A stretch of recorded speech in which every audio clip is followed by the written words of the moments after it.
Digital Dissection, a nerd podcast, can at times contain adult language and themes. It is not intended for all audiences. Listener discretion is advised. Welcome to the Digital Dissection Podcast, where we take a closer and possibly unnecessary look at our favorite properties, creators, and topics. We are your humble hosts, Joe and Mark, two pop culture nerds dedicated to telling entertainment history before it's forgotten too soon. Join us on Facebook, Twitter, and our blog for more information on the show. We also love to hear from you, so why not write us at digitaldissectionpodcast@gmail.com. And now that we've got that out of the way, let's get to dissecting.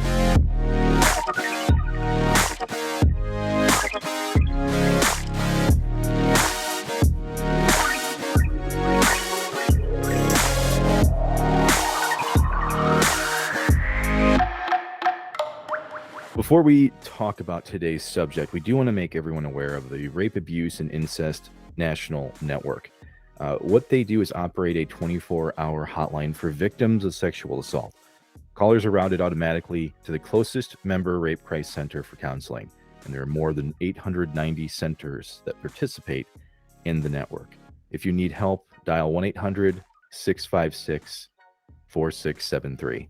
That number is 1-800-656-4673.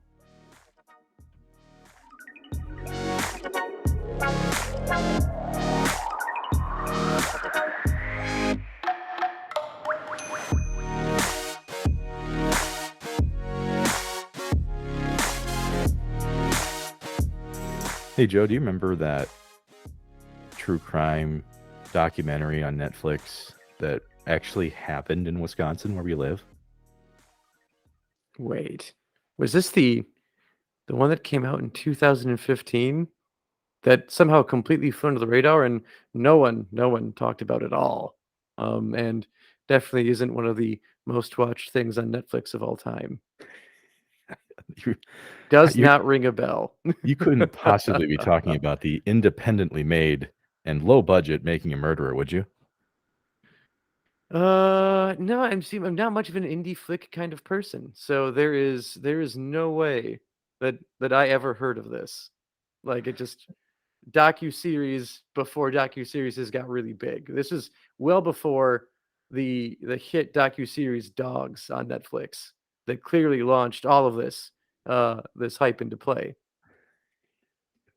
Honestly, before Making a Murderer was made, I didn't actually know that there was anything in Wisconsin north of Madison. You know, I just Yeah. assumed that if it wasn't Madison, it was Green Bay, and that's just how Wisconsin worked. I mean, sure. I mean, I live north of that area, but uh Yeah, I just assumed you lived in maybe. Green Bay the Yeah. whole time. This is where I am. I say Stevens Point, but I was just making that up the whole time. Yeah, it's just a fictional city that, like, when you drive up to it, it's like portions of Stevens Point were filmed in Green Bay, Wisconsin. Yeah, all that happened when you asked where I lived, I just like saw the first two things and put them together. And I'm like, where do I live? Panic, panic, panic. There's our friend Steven. Okay, what's going on? She's pointing at something. I live in Stevens Point, Wisconsin. Yeah, it was just straight up panic that induced it. Yeah. Yeah, I seriously, wasn't very familiar with this area of Wisconsin because, I haven't lived here my whole life, but, Mhm. a lot of my in-laws and their families are from this area. So it was kinda crazy because I remember hearing, some of the court cases and everything nationally. It wasn't Mhm. like a huge, case that everybody knew by name at that point. Yeah. But I mean, it was, yeah, once I found out about it, and then it's like, holy Mhm. crap, people that I know actually live in this city. Yeah. Like, It's crazy to think of. It's again, like Manitowoc is again like a place that I've personally never been to Manitowoc. I have worked with one person who grew up in the area, and when I've talked to about Making a Murder and about Steven Avery, um, she was very passionate about her opinion on the case. Um, but yeah, other than that and Charlie Barron's and his Manitowoc Minute, I don't know much about the area, admittedly. I can't say I've ever been to Manitowoc proper. I think I've been past Sheboygan. Yeah, in this area, you've got Manitowoc, and there's, like, Highway 43, which, like, cuts up most of this side of the west or the eastern side of Wisconsin, right? It kinda hugs Lake Michigan as you Mhm. go up, and so there's Manitowoc, and then, like, just north of that, there's Mishicot, and to the right of that is Two Rivers, which colloquially is referred to as Trivers, for those of you not from Wisconsin. Yes. Or northern Wisconsin, the Fox Valley, the fighting Fox Valley. You may not know of of this this name that is used. So, it has that, Mhm. that lakeside feel in some of the areas there, but otherwise, it does just kind of feel like, normal Midwest with a big old lake next to it, Yeah, yeah. it's a still a pretty area to visit. There's a lot of good Mhm. beaches and stuff on, nearby, so, um, I mean, I think there are folks that would vacation in a spot like this and honestly enjoy that coastal feel, but without having to be, on the outside of the sandwiches here of the United States. Um, so yeah, it is an interesting place to visit. I actually don't mind the quiet and how different it is compared to Mhm. other areas, of Wisconsin for sure. Yeah. Yeah. So either way, but Mhm. kind of like you mentioned, Joe, when this came out, Netflix was in a very interesting, time period because, yeah, like you mentioned, the docuseries stuff wasn't really hot yet. No, not yet. Mm-mm. Yeah, like you got to remember, this was a time before Tiger King. We Yeah, the pre-Tiger King era. there Oof. was, there was such a thing, right? Mhm.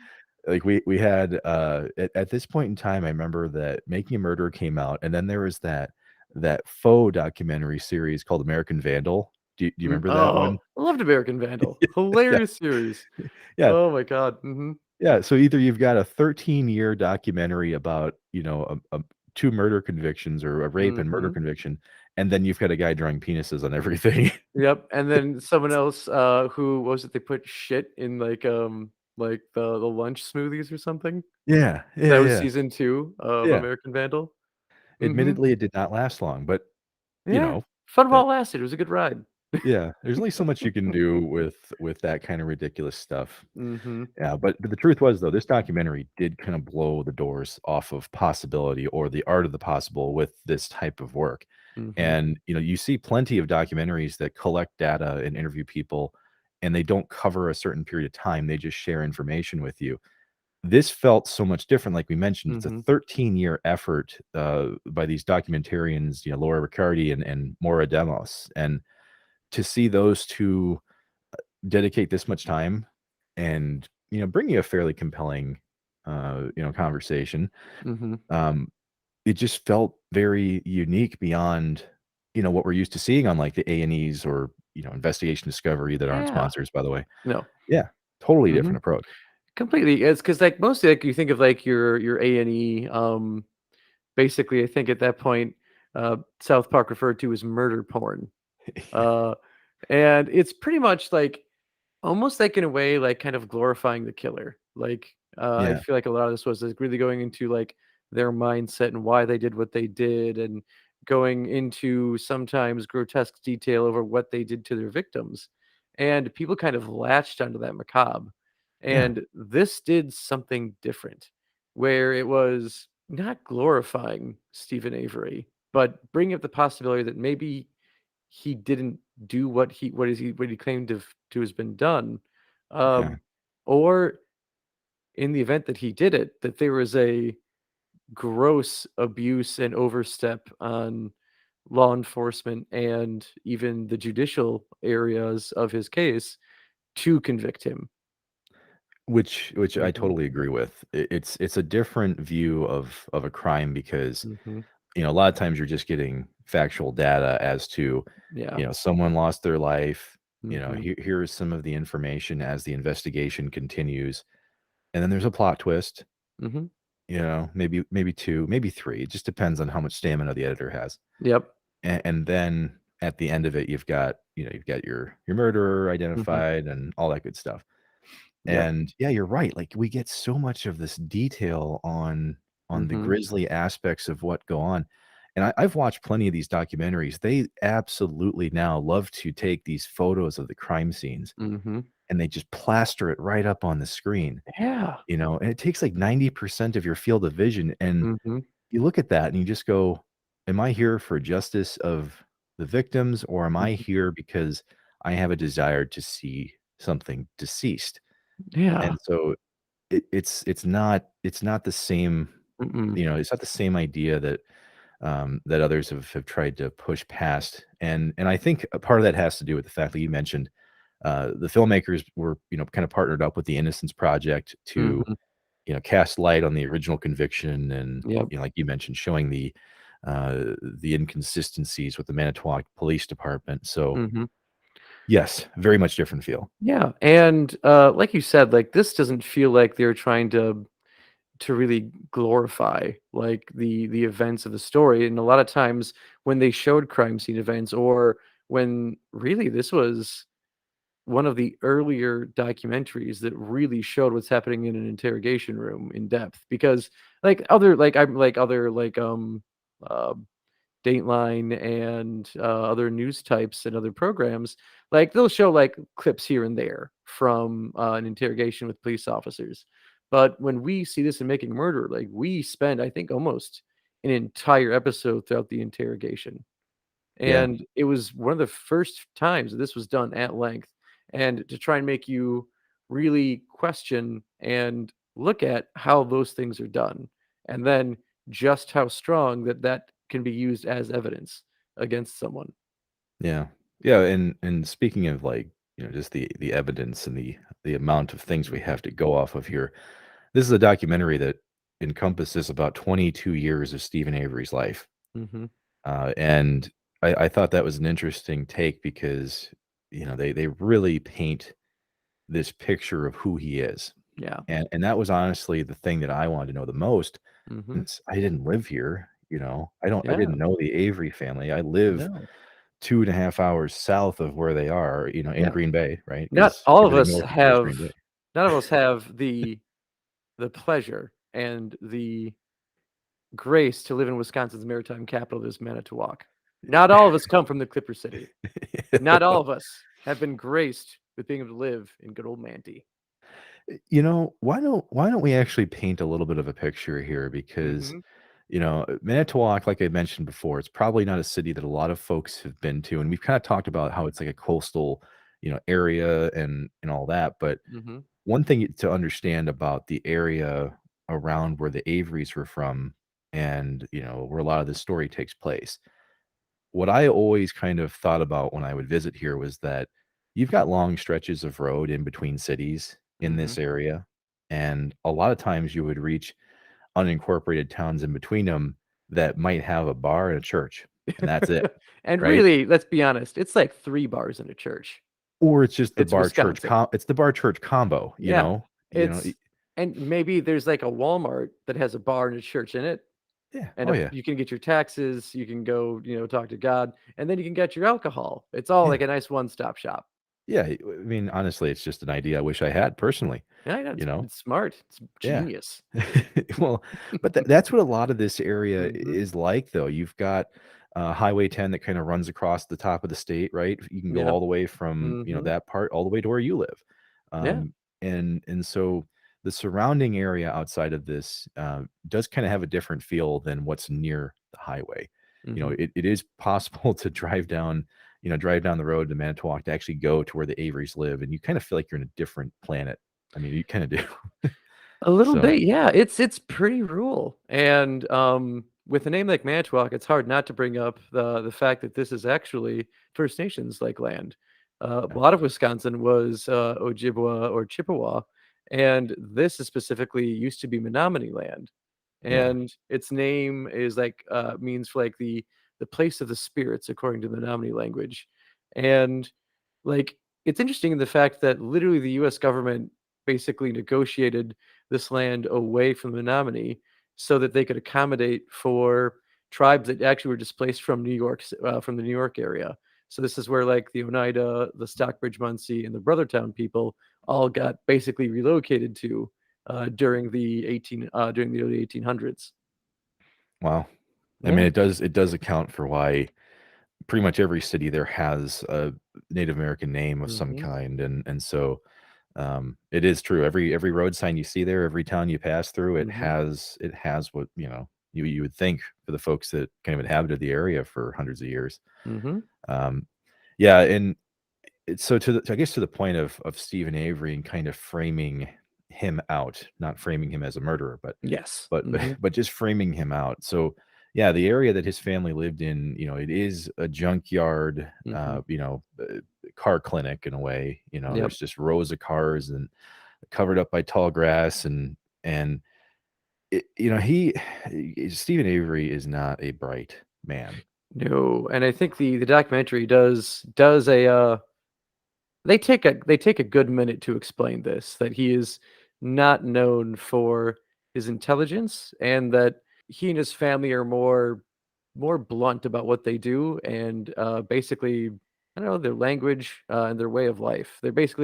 They're there to work and get work done, and that's kind of how they do their way of life is like I don't feel like it's like kind of like the idea that like really high school's more education than you need sort of Yeah, mentality.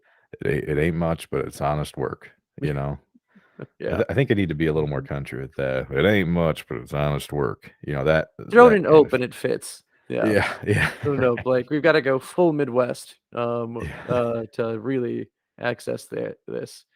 Yeah, yeah, well, I Mhm, mean, so we've kinda talked about how they do paint this innocence angle and mhm. kinda making him like the perfect idiot, just to use a term that's easier to get Yeah, to. mhm, But I mean, the truth is the guy did have an IQ of 70.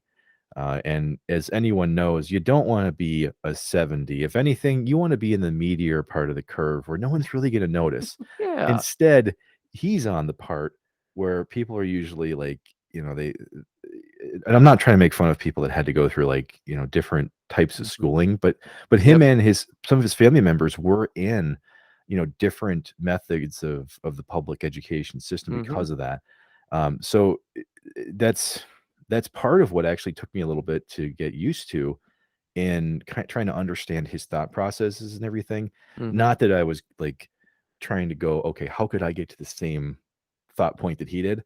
But when you start to look at this and you're like, okay, now I'm framed in this. I understand, mhm, what he's kind of working in.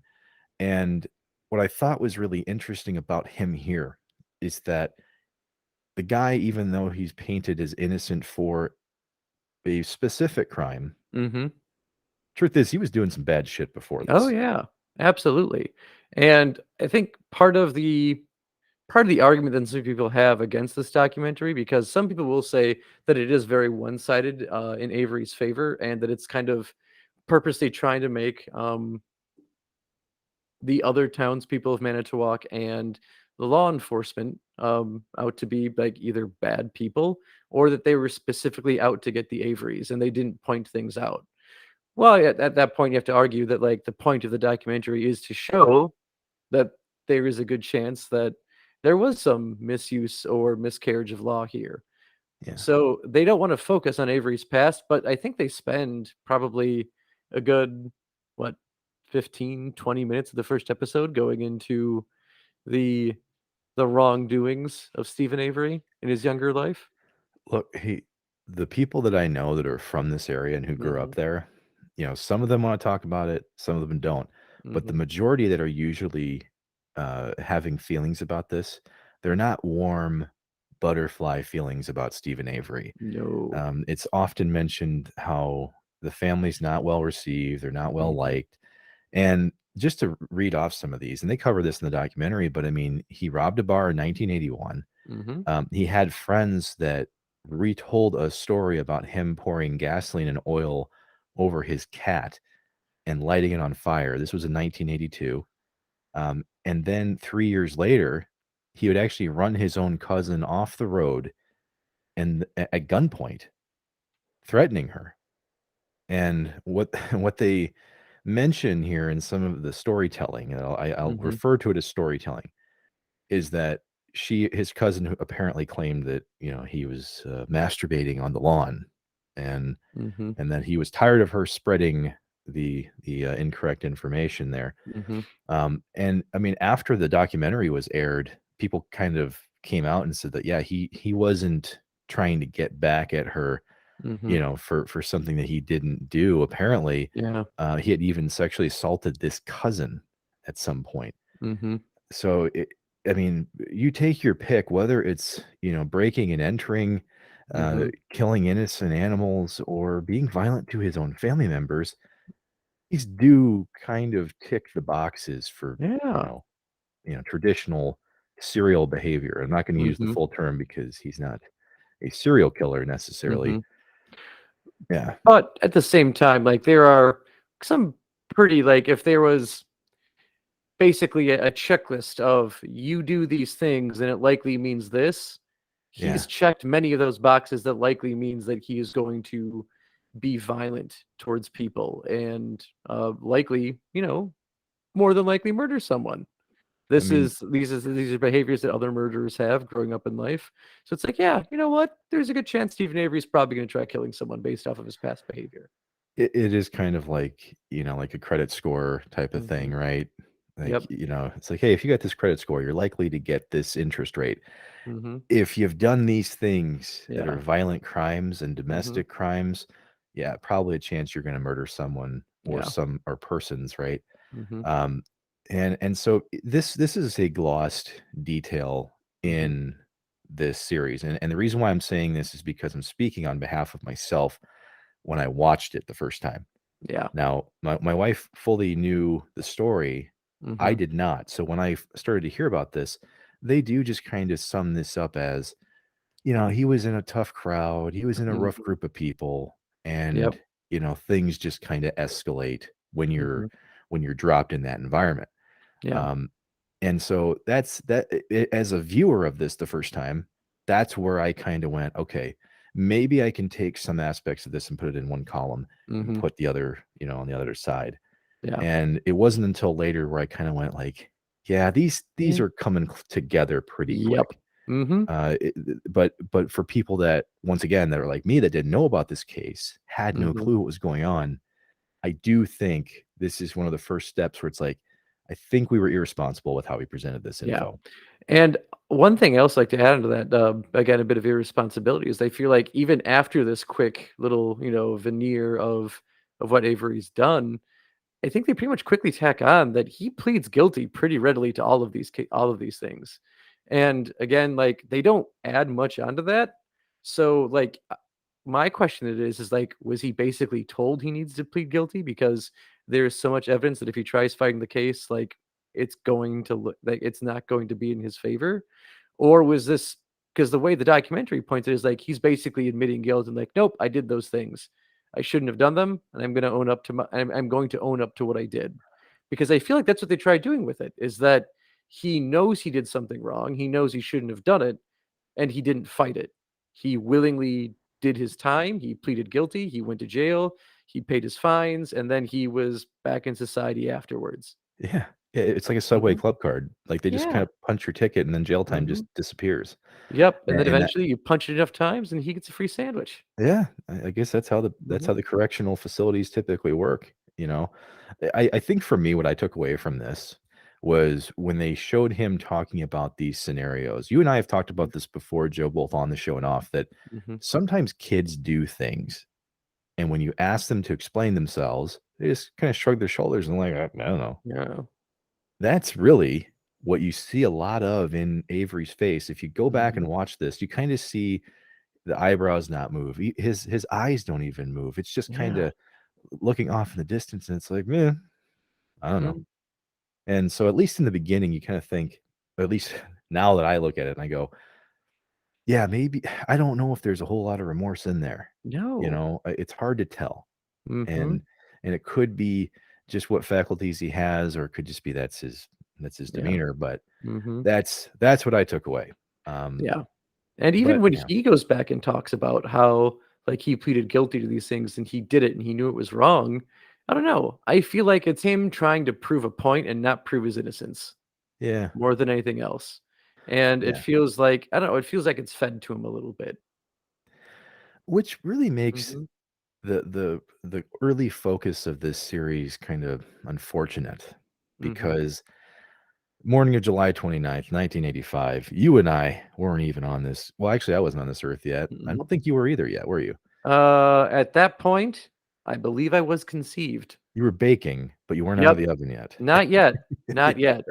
I would say that we are past the preheating phase, and we've gone straight into the straight up baking. Yeah. Mhm, Now, so this was the case that really helped inspire a lot of doubt in the improper uh, prison sentence that he mhm. received. Right. Yeah, So he was incarcerated for. Unfortunately, a woman. Her name was Penny Bernston, I think. Is it mhm. Bernston? I've It's always mispronounced her Princeton. name. Yeah, Bernston or something like that. Unfortunately, Penny, was beaten and sexually assaulted while she was Mhm, jogging along Lake Michigan that morning of July 29th. And when they talk through the details of this case, you kinda realize just how little work was done, by the police force to truly catch who did this crime. Because, it's this is the this whole part of this case is so boggling because yes, he clearly did not rape this woman. mhm. You know, he was 40 miles away at the time that this occurred. He was shopping, he was with his family, he was with his kids. He's got over a dozen eyewitnesses. They all can say where he was. And Mhm. and even if you just do the math of, like, him having to travel to get to where this occurred, there's no way he No. could have possibly committed it. So, Mhm. my takeaway from, this part of the investigation was that, um, Manitowoc Police Department, I don't know where they began doing this or if they were just kinda sick of dealing with Steven Avery, Mhm. but putting him in prison just felt like a goal for them, didn't it? A little bit, yeah, because you're trying to figure out, like well, I mean, figure out how they could have done it because at the same time, like, Bernstein does, like, say that she points him out specifically, like, "Nope, that was my assailant that was my the person who assaulted me." She picks Yeah. him out from a crowd. How he was put into that crowd in the first place makes me feel like this is where, like, the Manitowoc Police Department and also, by the way, not the Sheriff's Department, because Yes. as it turns out, the Sheriff's Department, for some reason, got a lot of heat for this documentary despite the fact they were not involved in this case at all. Um, Yeah, or did I that's ha or true. did I have that backwards? Was the Sheriff's Department that did this, and it was the Police Department that had nothing to do with it? It was one of the 2, missteps. One of them, but basically, however Avery got put into this lineup, basically felt like, "We don't like Steven Avery. We know he usually does something wrong. We're gonna throw him in the lineup anyway." And then lo and behold, he gets picked out, and alright. So these other people who identified him being 40 miles away must just be lying. Now that you're talking about this, Joe, you do bring up a good point. We wanna be careful on this because 'cause we're not out to necessarily demonize law enforcement here, Mhm, but I do think you are correct because for I do think you are correct that the county sheriff was what was behind this. But yeah, yeah. Yep. we can That's definitely, look for that's what it notes on that. Yeah. that's what it was. I'm actually looking it over right now. It was so not the first case with Bernstein, but definitely in the second case, Yeah. like where the one making murder focuses on, it's missteps were made by the sheriff's department, and it was the local PD that was catching flack, and they shouldn't have been. Yeah. Yeah, which is a very important distinction to make. If you're gonna be Mhm. writing hate mail after this episode, folks, just make sure it goes to the right place. Yes. Do your So homework. send it to me because I made the mistake. Well Mark had nothing to do with this. well, hey, speaking of mistakes, I mean, that's what ends up happening here. He ends up being in prison because his photo was picked out of a lineup, and Mhm. then Avery was picked out of the in-person lineup as well. Mhm. Which at that point, I'm not gonna blame, Penny for what No. she endured and what she was trying to, Mm-mm. reason out at that stage. I imagine that has to be an incredibly difficult experience. And we no none of us really know what happened behind closed doors. We don't know how she was presented the information. it could have been as simple as like the corporate wants you to find the difference between these pictures, and it's just the same two pictures of Steven Avery. So either way, though, he ended up being sentenced for this crime Mhm. and then placed into prison for what would have been a full 32 years Yep. had nothing else occurred during that time. No, um, except for things that did occur during that time was Bernstein's actual assaulter has, I think, at least twice publicly said that he was the one who did it. oh, he totally did, Oh, yeah. and not Mhm. only that, DNA evidence that he provided also further proved that he actually committed the crime. Yeah. Which unfortunately, this was one of the details in the Netflix documentary that really kind of makes your blood boil. Mhm. It is that they were aware of this confession. Yep. Law enforcement was aware also of the fact that the DNA matched, Mhm. and at that point in time, they said, "Well, we've got our man.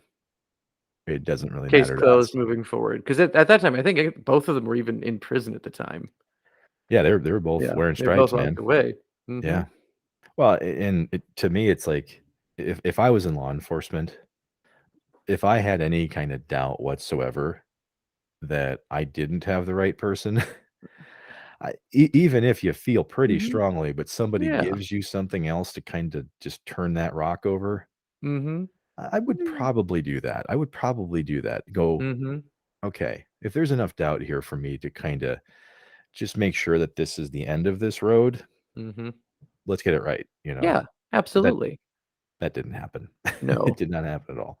Because that's where, like, you actually get to this documentary of, like, thinking, like, yeah, like, even, like, Steven Avery, probably not the best person on the planet. Not gonna defend him, and what he's done, but or what especially things he's done in the past. Like, he definitely deserves to be locked up, but he also deserves to be locked up specifically for those things, Yeah, and not something he potentially didn't do. Or again, if he did do it, you need to catch him actually doing it because that's how the justice system should work. yeah, But getting back to actually Bernstein for a little bit on this,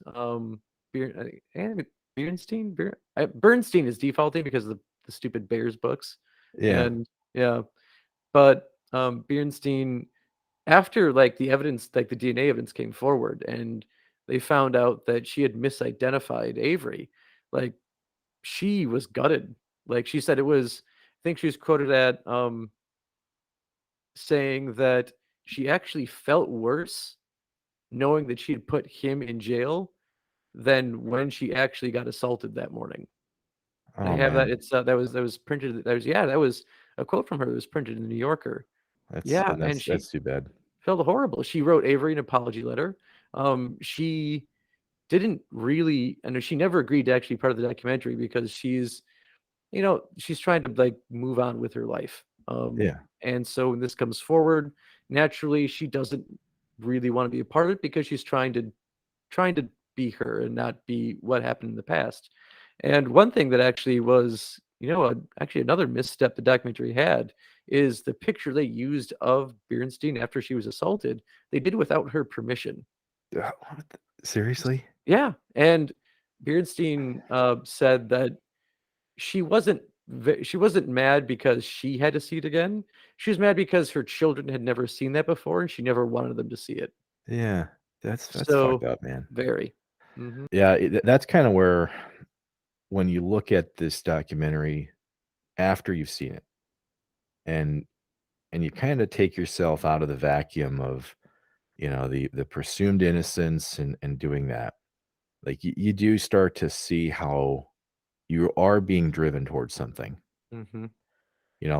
Yes, he's innocent of one crime, and they're trying to kind of apply that, transitively to Yeah. other things. Mhm. And that's why the case of Teresa Halbach and his involvement here becomes that much more difficult because, before they get there, they fully explain this wrongful conviction case and the fact that he is suing, Manitowoc for $36 million.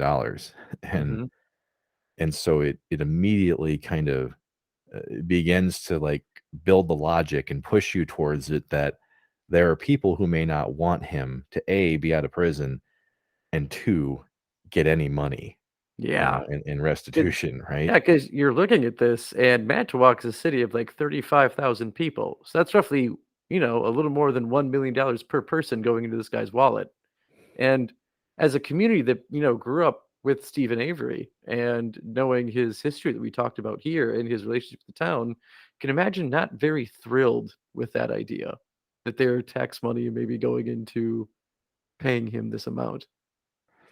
I mean, I know that of, you know, the people that I know probably wouldn't wanna kick $1,000 his way Yeah. each, you know? Mhm. So, I probably wouldn't enjoy being part of that party either. No. But I mean, that's really what they kind of use this as a device to do is begin to show Mhm. that there may be influences from law enforcement here to, find a way to get him back behind bars for something else. Mhm. And so I will say I did bite pretty hard on that. I was like, Yeah. yeah, I could really see them Mhm. doing this and trying to nullify or ruin his case, Yep. in order to prevent that from happening for sure. Mhm. And that's something that another reason why, Bernstein wasn't really involved in this is because she felt, that the filmmakers had basically already had this thing as a foregone conclusion that Avery was actually innocent, and this was not necessarily, um, journalists seeking the truth, it was them actually with a message that, um, he was wrongfully committed. So again, it really was the opposite of what kind of like we were kind of made to feel the police are doing at this point. I'm sorry, the sheriff's department's doing at this point. Yeah. Yeah, and that's what makes this even more tragic for the case of Teresa Halbach Mhm, because, shortly he gets out of prison, and then it's almost like her death is being used to fit this, mhm, to fit his profile, rather than actually getting true justice, and we'll get to that in a second, yeah, but yeah, October 31st, 2005, Teresa Halbach is reported missing, and they explore this relationship a little bit as to why she was mhm, even involved with Steven Avery, but she ended up actually having her own photography business, I'm pretty sure, and had been taking photos of vehicles for him, for Auto Trader. mhm, And so that's what led to her being involved there. And she goes missing shortly after Auto Trader asks her to practically begs her to go out there, there, yeah, take some photos, mhm, and at that point, her photography business is doing so well, she probably wouldn't even have to, work with Auto use it Trader all. anymore. Yeah, Yeah. and another thing that the documentary does do with this, because I know we've been pointing out that it's been fairly one-sided in favor of Avery. One thing they do here that I thought, again, they could have maybe highlighted a little better, but because it felt like it was a kind of like an afterthought, is they do point out that like Avery was calling like Hallback specifically, or and then he was calling Auto Trader and specifically requesting that she come out to take these pictures. That Oh, it yeah. needed to be her, and then I think he had gotten her number from because she had come over to take pictures of other vehicles that he was wanting to, like, sell and put on for a listing, and I think during that time, he got her number and was frequently calling and leaving her messages trying to get her, I think, to go out on a date with him. Um And this is a very important part of the documentary too that everybody kinda has questions about is that, Mhm, yes, she had voicemails on her phone. mhm, Someone accessed these, and I think they somebody mentioned it could have been, like, her I think it was her ex-boyfriend at the time. mhm, Maybe it was him, maybe it was law enforcement. No one's really quite sure who no, accessed her phone, mhm, but there could have been information on the phone that could have even helped further either cement what happens in the documentary, mhm, or it could have led us in a completely different direction. Unfortunately, we'll never know. no, Like, we'll seriously never know that because 'cause I'm pretty sure the voicemails were deleted.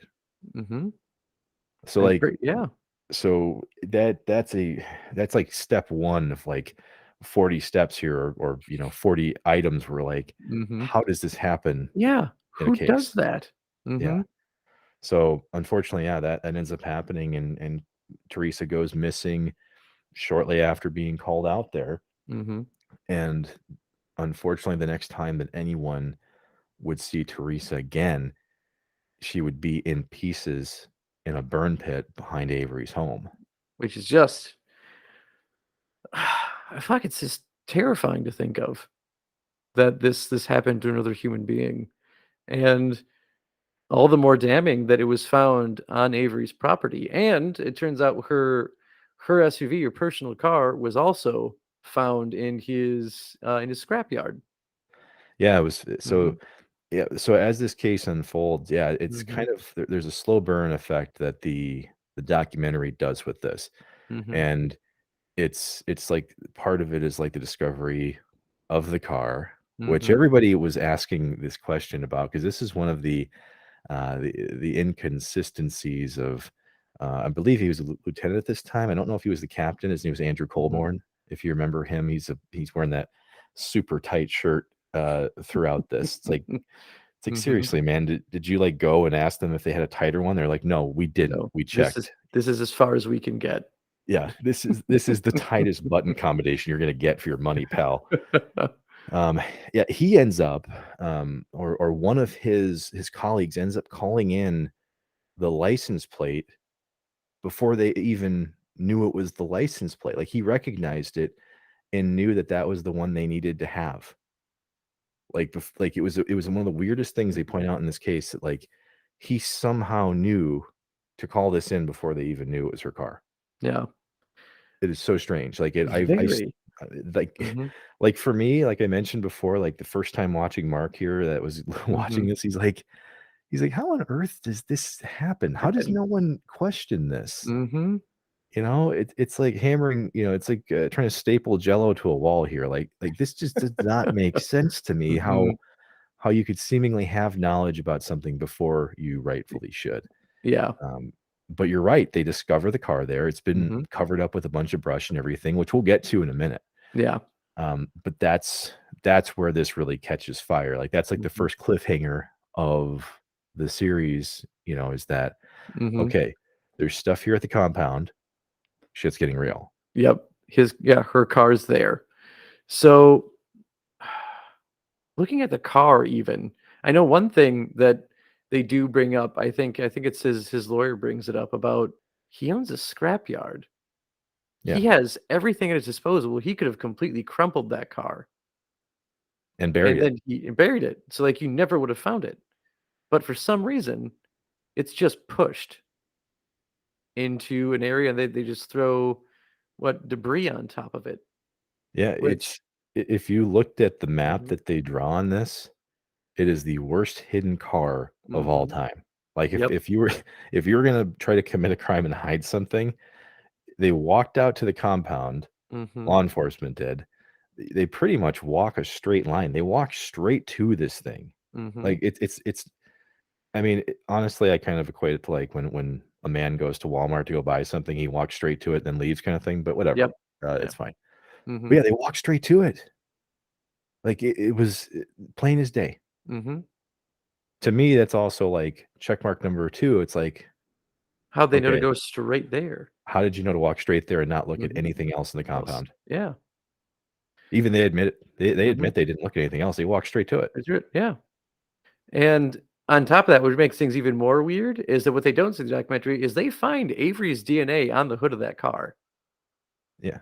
Oh, yeah. So, it's like, okay, well, the fuck, did he actually push it there then? Like, who like, that's what makes it even more muddy, like, because again, like, technically, like, saying, like, if we own the scrapyard and we wanted to hide the vehicle, any normal functioning, I guess, like, murderer would have destroyed the evidence. But Avery has an IQ of 70. Well, here, you know what I'm gonna do? Mhm, 'Cause I hate to kinda take this down a narrative path to be entertaining, but mhm, folks, if you're listening to the question that Joe just asked, we will answer it shortly, or at least provide some reasoning for why we think it could have mhm, happened that way, or what happened that way, I should say.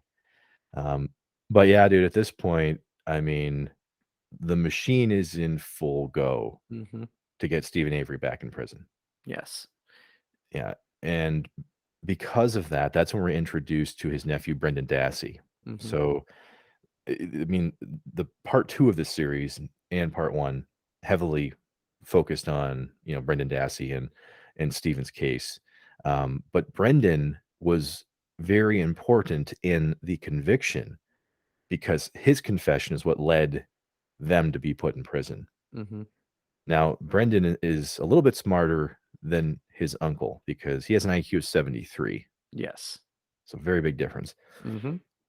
But as you mentioned with the whole quote unquote confession, this is really where I think I was the most frustrated with this series. Mhm. You're watching a guy who, if you've watched this series, if you want to call this coercion, you can. If you want to call it, he knows what he's doing. We're not going to debate that fact because you can watch it for yourself and make up your mind. Mhm. But as I watched this, I saw Brendan Dassey behaving in a manner that he thought he was gonna be out the Yeah. entire time. He he Mhm. he was even talking about making sure that he could get back in school on time because he had an assignment to turn in that he was worried about not making it Mhm. there for. Yeah. So to me, he's not just a kid. We've talked No. about some of the IQ and the intelligence Mhm. issues within the, the Avery family. It's Mhm. pretty clear to me this kid is not all there. No. And I think at one point where I'm trying to exactly remember, like, what he admits to where he's talking to his mother about it, and she says, "Why on earth would you tell them that? Why would you say that? You know you didn't do that." And he's like, "I thought that's what they wanted to hear, or I thought that's what I was supposed to say." So It's again, true. like, he's Yeah. when he says, like, "I thought that's what I was supposed to say," whether you wanna say this was, like, again, like, them leading him to an answer they wanted to hear or not, um, if they weren't doing it on purpose, then this is just them not understanding the behavior of someone in Brendan's shoes, of, a high school age, basically special needs student. Essentially, yeah. Yeah. Yeah, and you know what? There's, I think it's called The Innocence Files or something like this also on Netflix. I don't think it was a Netflix original, but either way, it's on there. What they've really kinda shown with that series, separate from this, is that the longer you have someone in questioning and, it's just a mental erosion, right? Mhm. And the longer that someone is there, the more things that they're kind of pressed with and the stressors externally being put on them, the more likely they are to confess to something that they didn't do. Mhm. And so I had watched that series years after this one, and when we talked about covering it, that's the first thing I thought of. I was like, "This kid was, obviously there for a long time, but he also doesn't have the faculties No. that these other people have that I've seen Mhm. that have confessed to murders and things they never did." And so to me, it even made it stranger because this confession not only put them in prison, but it's been upheld by other Yeah. judges. Yeah, by other courts. And backstepping a little bit to correct my previous statement um over Dassey's comments, when he was asked by his mom, like, how did you come up with all these details when they're asking these questions? His response was, I guessed. And then when his mom like gets mad and says, "You don't guess with something like this, Brendan," he responds with, "Well, that's what I do with my homework." So he was like, they're asking him questions, and in his mind, he's just guessing answers because, like, basically, when he tells what he believes to be the truth, they tell him, "No, that didn't happen." Yeah. So then, if it didn't happen, he starts guessing at what they want to hear, He and he then he essentially did the confession version of someone that just answers C on the ACTs, pretty much, right? Just, hmm "Yep, let's just get this form filled out and let me get yep, back to my Saturday," you know? exactly. Again, I've got homework due. I need to do that. Yeah. So yeah, I think that's probably hmm the biggest frustration I have with this, and once again, hmm not because we definitively know that the wrong person is in prison, it's hmm because of how they got there. yeah, And I mean, it it I think that's really one of the biggest problems the hmm judicial system has, is that you run into these cases where, really, really bad, uh, information and things got people where they are. hmm It's just horrible to think that, and To go through some of the inconsistencies, though, of the Dassey confession is where I think I spent most of my own mental time after, listening to this because, Dassey gives some interesting details that no one could ever prove. And not only that, no one could find any evidence of. Like, he Mhm. he goes on to say that Teresa Halbach was tortured Mhm. in the garage next to Avery's, trailer, Yeah. and that they had beaten her there, and then she was chained up and all this stuff. Mhm. But when they investigated this, not only did they not find anything that could have been used to bind her there, Mhm. they didn't find any DNA evidence whatsoever. They found no hair, they found Yep. no blood, they found Mhm. no bone. They found nothing in that garage. Yeah, and let's also point out, to make sure for those who haven't seen this or forgotten, that garage is very typical of any garage in rural Wisconsin. It is packed with shit and Yes. junk and has not been cleaned since it was built. So Yeah. there's no way this guy somehow basically scrubbed it clean of DNA evidence and then re-grunged it back up to Yeah. look like it had been sitting this way for decades. Yeah. It's one of the biggest inconsistencies. Mhm. Well, both of these details, okay, so the garage detail. Mhm. Then he goes on to say that her throat was slit Mhm. in his trailer, Yeah. which I don't know, Joe, if you're familiar with how veins work, especially the one near the neck that they claim to have Mhm. cut open. If that were the case, there would be blood evidence all over that bedroom. Mhm. I mean, it would be everywhere. And they have plenty of things that they could use to be able to tell blood Yeah. has been on this surface, Not to but mention nothing there. they also, I think he admits to, like, some pretty, like, heavy sexual activity that they had performed to add on to the horribleness of what the story would be in the trailer as well, and then there's also no evidence of that Yeah, anywhere. On the bed, on the floor, same with the blood, like, that should be pretty well soaked in where you should be able to find it, and none of those things are anywhere. yeah. I mean, it's he's either the most brilliant crime scene cleanup person we have ever met in the history of crimes, Mhm. or it didn't happen there. Yeah, and again, that's what I think does, like, the documentary now looking back at it based off even off our conversation, really makes things weird because if he could so brilliantly hide all of that DNA evidence, why didn't you crush the damn car? Why didn't you turn that I thing into a know, I know. paperweight? If he I could do this, why wouldn't you have done that? Hey, I know you keep coming back to it.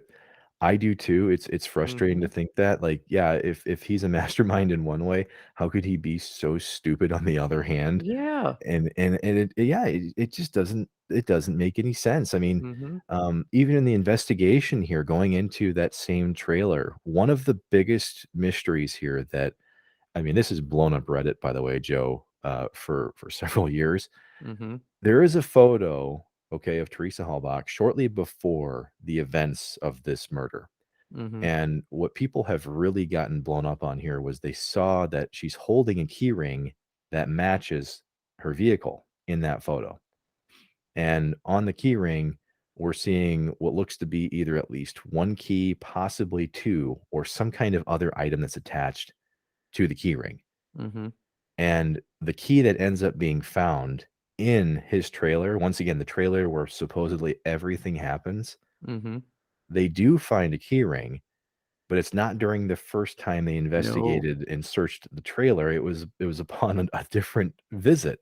Mhm. And so people are trying to figure out how the hell did she have this one key ring suddenly Yep. when the keys that she used to drive the car had multiple things on it?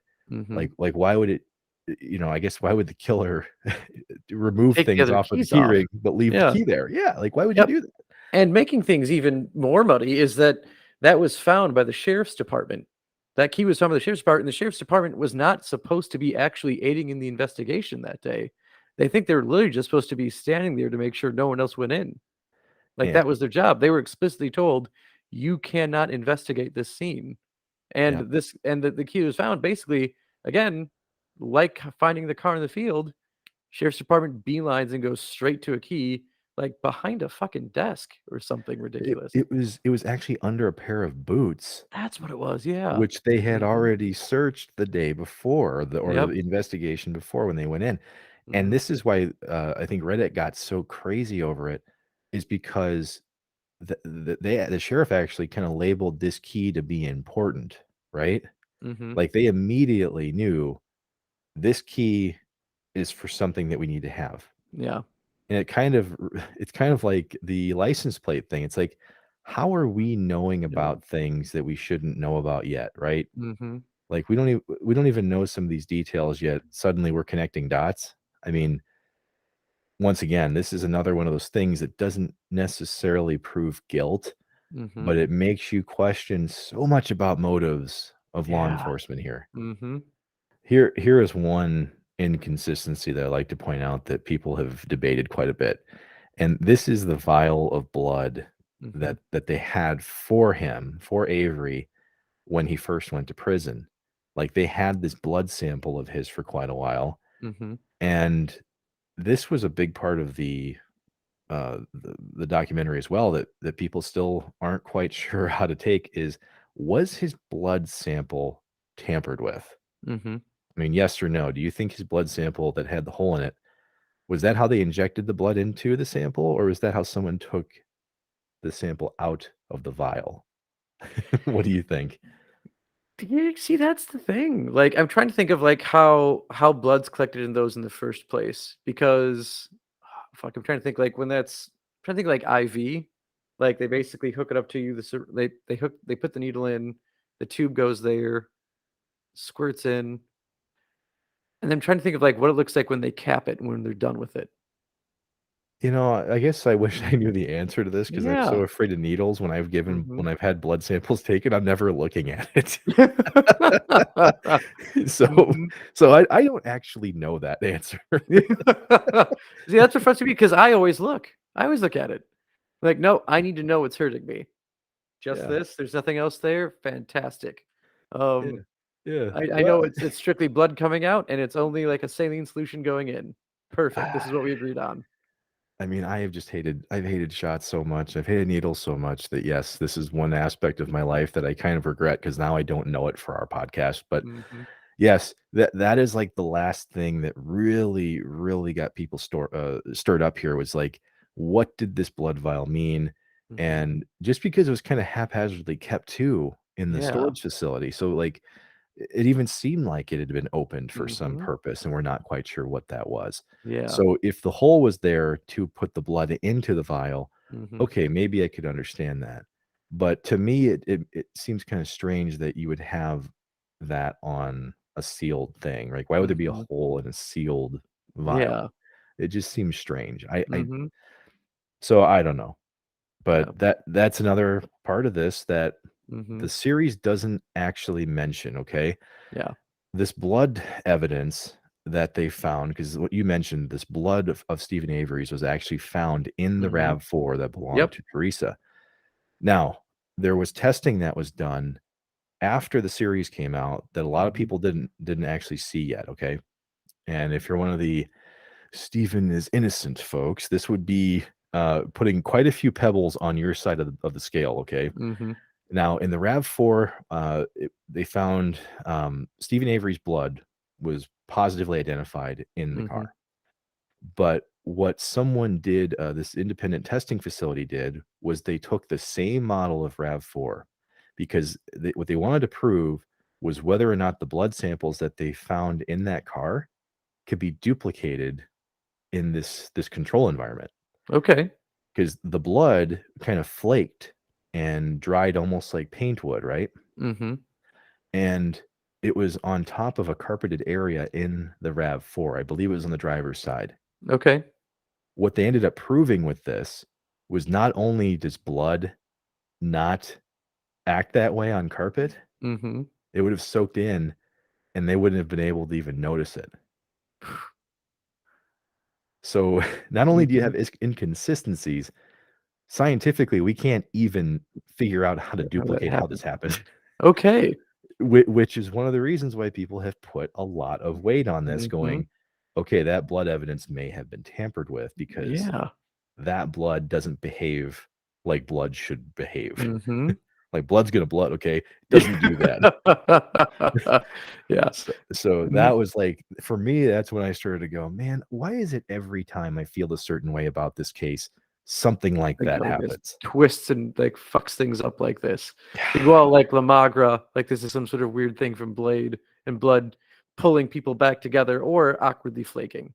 Yeah. Shouldn't do either of those things, but one of them is a great movie about vampires, and the other is a very, very bizarre murder case and investigation. Yeah, I mean, it's true. The stuff about this case that once again is often it's not mentioned at all in the documentary. This is why we want to present it to you because this will kind of help muddy the waters even more. Mhm, Not towards innocence and not towards guilt, but mhm, just to help you understand this. So Avery was accused of rape by his cousin. You mhm, know, the one that we mentioned that he held at gunpoint, right? She would come forward and mention that, yeah, he was raped by her. And there was also a second woman who also accused him of rape uh, during this like same period. And both did not file charges against him because he intimidated them or, threatened them to the point where they were just too scared to come mhm, forward. And what the reason why this is important to mention is because his fiance that that they prominently feature throughout this series, mhm. she's basically shown as supporting him and saying that yeah we're like kind of united front and Yeah. he should be back home kind of thing. Mhm.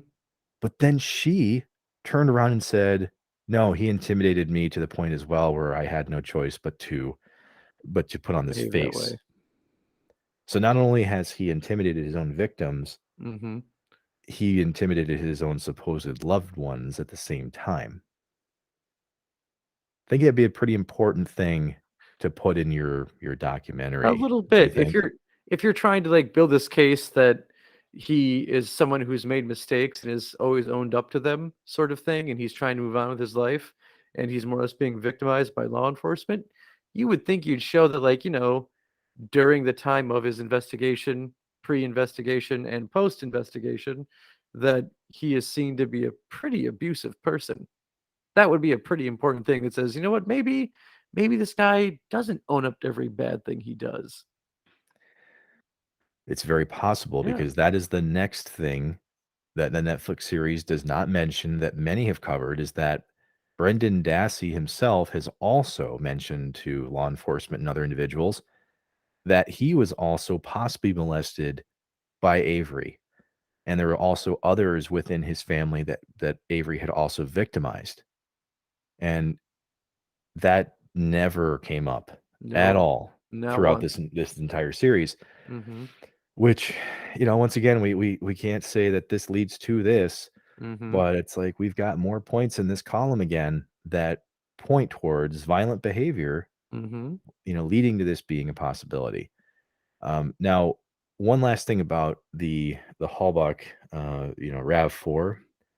This was a very late breaking piece of evidence or detail, I should say, not evidence. It was a detail that came up in Mhm. newspapers in the area a few years after this was that apparently Avery's sweat was also collected from the Yeah. car that you Mhm. mentioned earlier. Yep. And I mean, honestly, with the amount that I sweat, I've probably got evidence all over Wisconsin.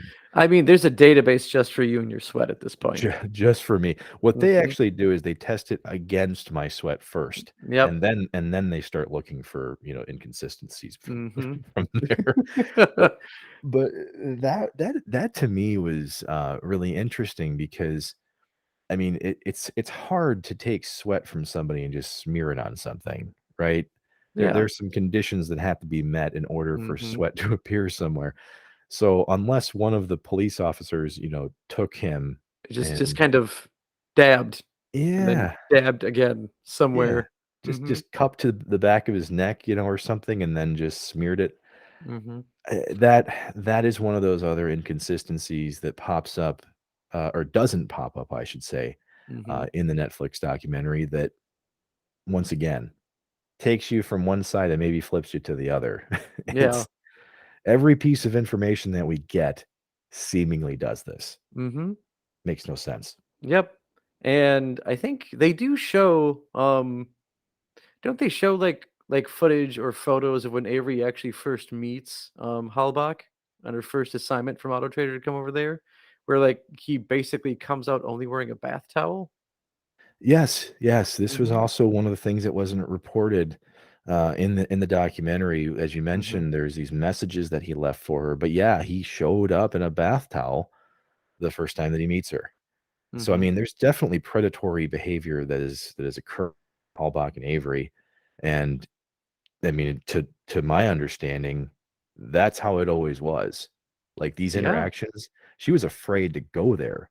Mhm. She was Which absolutely afraid to go there. is something that I think she let Auto Trader know, like, she is not comfortable going there, and they kept insisting that she be the one that goes there, which, I mean, pointing fault in different places, like, "What the fuck, Auto Trader, are you doing? You couldn't get anyone else to go over there, or just maybe tell this guy, 'Hey, you know what? Fuck off. We have all these other listings. We don't necessarily need your business.' If you're gonna say you'll never come back to Auto Trader again." I mean, if I was the person from Auto Trader that, like, begged her to go, I would be absolutely feeling horrible because, Mhm. you know, that insistence is unfortunately what we believe helped lead to her Mhm. demise, and, Yeah. um, so it's just such an unfortunate case because Mhm. just because Steven Avery is in prison, I don't think we have justice for Teresa Halbach. No. No. I would Yeah, agree. and I think that kind of what leads into our thoughts, Joe. Mhm. Based on what we know about this case, what do you think actually happened here? What I think happened is if we compare this to, like, let's say, in what may seem as maybe inappropriate on my behalf here, is that if we broke this down into, like, a Batman story, where Batman finds out that there's actually a massive miscarriage of justice to put Stephen Avery behind bars, I don't think Batman would do anything about it in this case. Like, he's like, "You know what? He can stay there." Because I'm under the belief that I think he did it.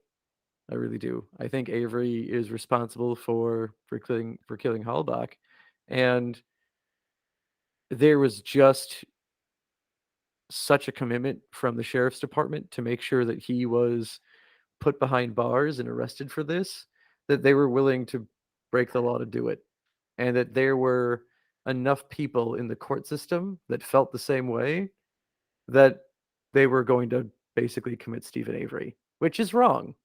I admit that that's wrong. If they are going to actually put someone in jail for a life sentence, because Wisconsin doesn't have the death sentence, is he got the maximum punishment for this.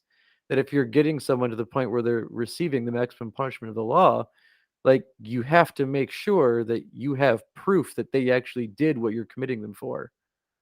And I don't think they had, I think they going to this, they weren't willing to actually find the proof, so they provided it. I mean, I definitely agree with you Mhm. that we made puzzle pieces fit despite not, you know, they shouldn't actually fit together, Mhm. right? But I guess what I'm trying to get to the bottom of is not so much what the police department did Mhm. and what Sheriff's Department. actually what or sheriff's department, yes, Mhm. and what actually happened to Teresa Halbach, Ah, okay. because that is a fairly consistent thing. Everybody here likes to talk about, yeah, there's some possible corruption. Mhm. Yeah, they did things wrong. They did things they shouldn't have. There are conflicts of interest at play, but very few people actually have a dot to connect between Stephen Avery and Mhm. how she died. It's And true. that's what I have been absolutely obsessed with since I saw this was, Mhm. okay, fine. We have a young woman who was murdered. Now there is a clue to this that I wanted to share with you, Joe, Mhm. about the legal representation that Stephen Avery now has.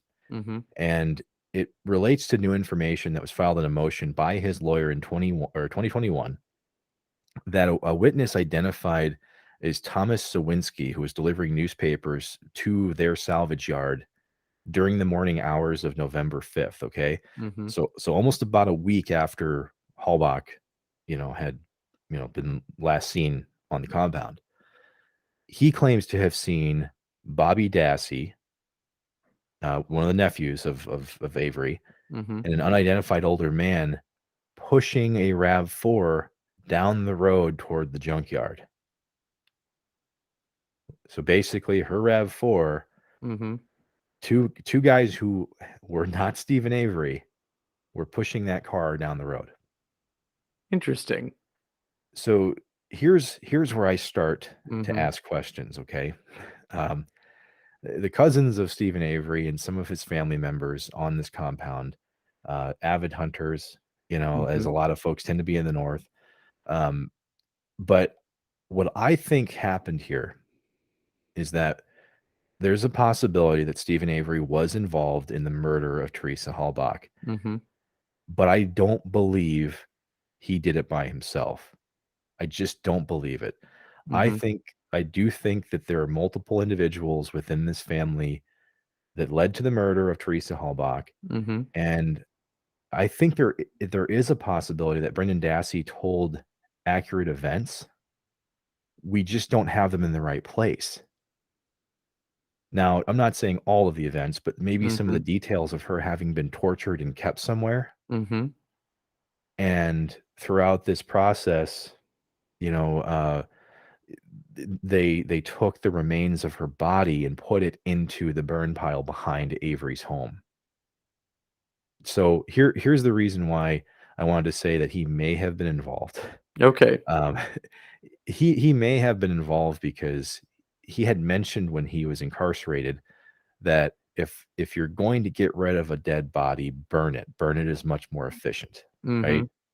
And it's documented. People saw or heard him say this, Yep. and so we know that about the guy. Mhm. So that is one of the points where I I want to tell people it's possible. The other thing that I think could have happened, this is the scenario where Avery's not involved, is that maybe his family members did murder Teresa. One of his nephews and this unidentified older man, Mhm. some who have said was either his, one of his older relatives, whatever. Yeah. It's possible that they murdered Teresa Halbach off-site because, like I've mentioned, they were pushing her RAV4 down the road. So clearly, it was parked away from the facility and they had brought it back. So I think that the other scenario is possible that she was murdered off-site by these folks, whoever they may have been, brought back, and then to take the heat off of them, they placed her body parts in that burn pile because it perfectly sets him up to take the fall. Mhm. And you never know what kind of relations he may have with his own relatives. They may have been like, you know what? Yeah, something happened this week that we didn't really like, and Mhm. here's the perfect opportunity to put this guy back in jail. Yeah. Yeah, that's very distinct possibility. Yeah, given how he treats his family, fiance, and people he's supposed to actually care about. Yeah. Yeah, if he Mhm. molested his nephews, other people in the family, there is a possibility to explore there. Unfortunately, law enforcement in the Manitowoc area still thinks they have their man. Mhm. And with these motions that are being filed, who knows? The question I keep having at the end of all this is, do we have more killers in this case that are out there? And that's the important thing. Yeah, because, in the event that, there are more people who are in on this or are actually responsible for it, again, we still don't have justice for a young woman who was killed here. Yeah. And that's honestly, I think the biggest misfire in all this, Mhm. but I say the biggest misfire, but then there's also the lasting impacts of this series. Mhm. Now, Joe, you've seen the first season. Have you seen the second one? I You seen both? admittedly haven't watched the second one just Okay. because looking at the second one, I think what rubbed me the wrong way was instantly like when people have such blunt in your face personalities, my usual response is fuck you, I don't want to hear from you. And I kind of like go into other things. So when I saw his new attorney, I'm like, I have no interest in this series anymore. Yeah. Yeah, Yeah. this is just Law& and Mhm. Order, Manitowoc at that point. Pretty much. Yeah. Um, Hmm.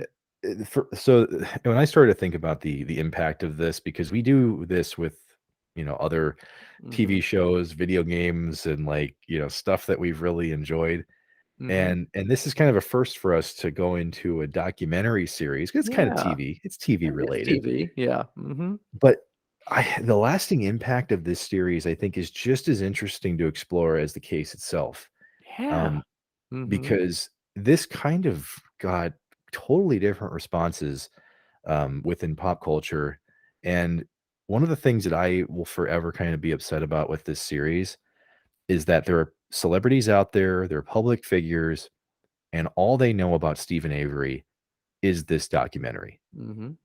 And I think that is the single most dangerous thing that has occurred out of this, is that there are people now that have seen it and they're like, yep, that guy's innocent based off of what I've Yeah. seen. And that's where they leave it. Hmm.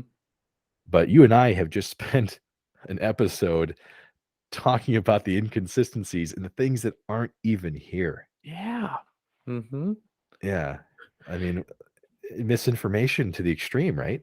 Completely. And other impacts of the series is, would we have the quality of docu-series for true crime if this didn't take off? If this didn't do as well as it did, would we have The Staircase? Would we have Tiger King? Would we have, The Pharmacist? I do think that our Mhm. interest in true crime would still be there. Oh, yeah. Uh, Mhm, I think you're right that the production value may not have been as heavily invested in until this point, because now you're seeing mhm. it and it's like we're not just watching unsolved mysteries on Lifetime anymore. Like Yeah. we're we're Mhm, we're watching like actual well-made productions that are cinematic, like you said. mhm. And yeah, now that's kind of the norm. I mean, if people aren't presenting it in that kind of format, it doesn't get ratings, Yeah. right? Mhm.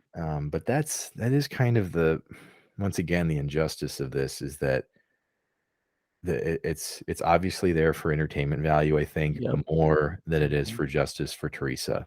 And Yeah. and I think that should ever be the shame of, you know, Of the genre. of the genre, yeah. I really do.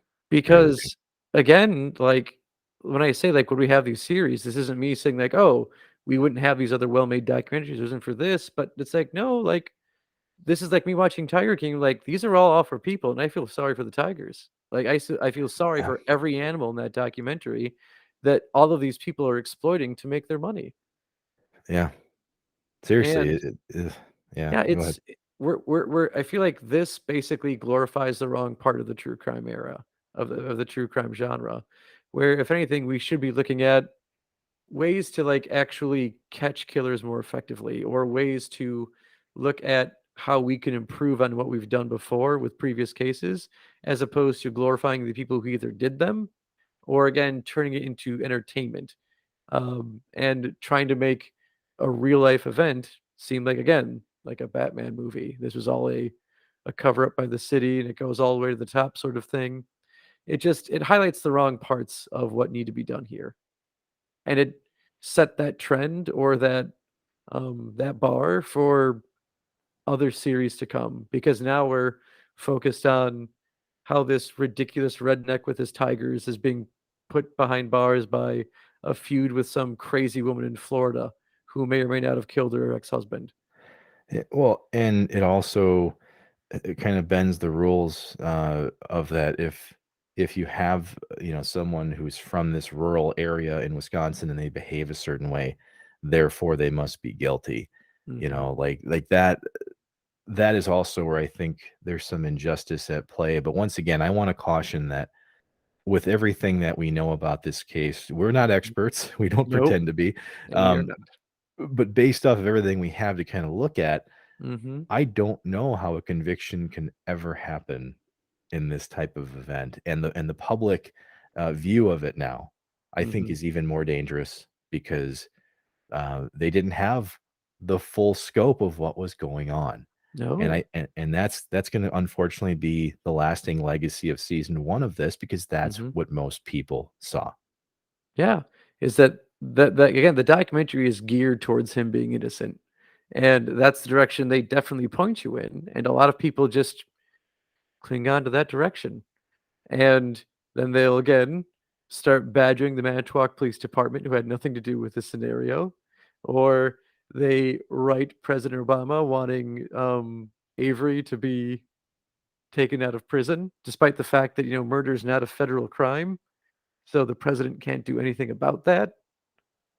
So really, two oopses with that one is that you're basically asking someone to do something they can't do, and that you're trying to free a man based off of a documentary when you don't have the full story. Yeah. And again, not that we have the full story, but we're at least sitting in an area that's a little more gray. Yeah, and I will say that this will remain outside of the scope of the documentary. That Mhm. to this day, it's still a very interesting topic to people who are from the area. There are some folks who can separate what they think about the Averys from the case. There Mhm. are some people that believe it without explanation, Yeah. and that's where I think it's worth continuing to have dialogue about this. Don't shut it down. Mhm.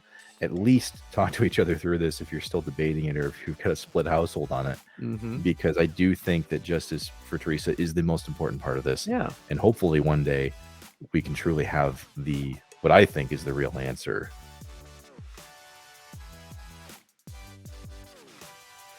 Again, we want to stress the importance of reporting any and all types of abuse, especially with the topic of today's podcast, that if you know of or are a victim of rape, abuse, or incest, that you do contact RAIN, the Rape, Abuse, and Incest National Hotline. They are toll free at 800 656 4673. They operate 24 hours a day for victims of sexual assault. Callers are routed automatically to the closest member of a rape crisis center for counseling. More than 890 centers participate in this network. You can also find more information at www.rain, that's RAINN.org. And again, that hotline number is 1-800-656-4673.